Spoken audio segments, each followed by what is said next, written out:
పూరా లోకల్. ముఖ్యమంత్రి రేవంత్ రెడ్డి గారు మాట్లాడిన మాటలు మీరు రాష్ట్ర ప్రజలందరూ కూడా చూశారు.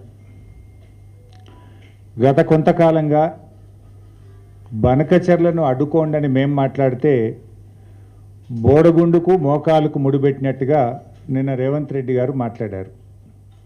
అసలు విషయాన్ని పక్కన పెట్టి సొల్లు వాగుడు వాగారు ముఖ్యమంత్రి గారు. బేసిన్ల గురించి బేసిక్ నాలెడ్జ్ లేకుండా నిన్న రేవంత్ రెడ్డి గారు మాట్లాడారు. ఆయనకు బహుశా బ్యాగుల మీద మంచి నాలెడ్జ్ ఉన్నట్టుంది, కానీ బేసిన్ల మీద ఆయనకు నాలెడ్జ్ లేదు అని నిన్నటి పీపీటీతో స్పష్టమైపోయింది.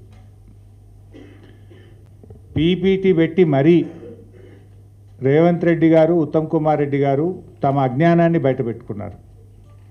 వాళ్ళు పెట్టుకుంటే పర్వాలేదు, కానీ రాష్ట్రం పరువు పోయింది.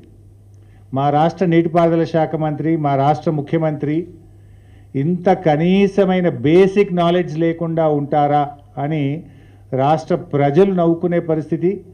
ఈ రాష్ట్ర ముఖ్యమంత్రి ఇంత అజ్ఞానిగా ఉంటాడా అని చెప్పి ఇవాళ దేశం ముందు పరువు పోయే పరిస్థితి వచ్చింది. ఒక ముఖ్యమంత్రి, ఒక ఇరిగేషన్ మంత్రి ఇంత కనీస అవగాహన లేకుండా మాట్లాడడం ఈ రాష్ట్రానికి పట్టినటువంటి దౌర్భాగ్యం. ఈరోజు రేవంత్ రెడ్డి గారు అంతులేనటువంటి అజ్ఞానంతో, మూర్తీభవించిన మూర్ఖత్వంతో నిన్న మాట్లాడారు. విషాదం ఏంటంటే ముఖ్యమంత్రి గారు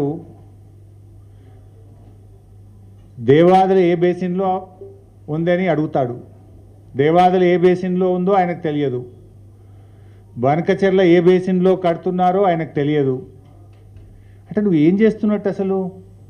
బనకచెర్ల ప్రాజెక్టు మీద ఆంధ్రప్రదేశ్ 6 నెలల నుంచి పనిచేస్తుంటే 6 నెలల నుంచి జీబీ లింక్ గురించి ఆంధ్రప్రదేశ్ కేంద్ర ప్రభుత్వానికి ఉత్తరాలు రాస్తూ, కేంద్ర ఆర్థిక మంత్రిని కలుస్తూ, కేంద్ర జలవనరుల మంత్రిని కలుస్తూ ఆంధ్రప్రదేశ్ ముందుకు పోతుంటే నేను అమాయకంగా ముఖ్యమంత్రి గారు అడుగుతాడు, బనకచెర్ల ఏ బేసిన్లో ఉంది అని అడుగుతాడు. అంటే నీకు ఎంత కమిట్మెంట్ ఉందో, నీకు ఎంత సిన్సియారిటీ ఉందో, 6 నెలల నుంచి నువ్వు ఎంత శ్రద్ధ పెట్టినవో తెలియకనే నేను బయటపడ్డది.